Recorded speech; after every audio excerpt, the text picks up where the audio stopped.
গত 15ই আগস্ট বঙ্গবন্ধু শেখ মুজিবুর রহমানের শাহাদাত বার্ষিকীতে শোক জানিয়ে ফেসবুকে পোস্ট দিয়েছিলেন ঢাকা সিনেমার শীর্ষনায়ক শাকিব খান।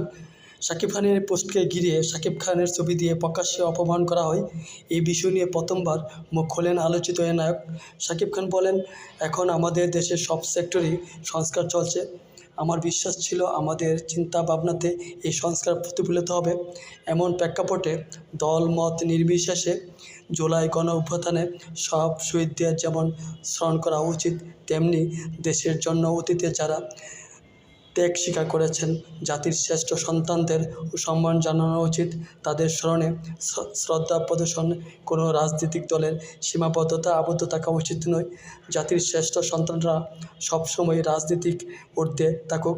যারা আমাদের দেশ ও মানুষের জন্য জীবন দিয়েছে তাদের প্রতি সম্মান প্রদর্শন করা আমাদের সবার নৈতিক দায়িত্ব।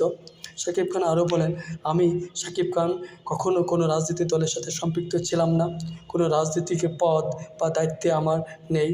আমাকে অনেকবারই রাজনীতিতে আসার জন্য অফার করা হলেও আমি আমার ভক্তদের কথা চিন্তা করে সিনেমায় অভিনয় করা নিয়ে ব্যস্ত সময় পার করেছি।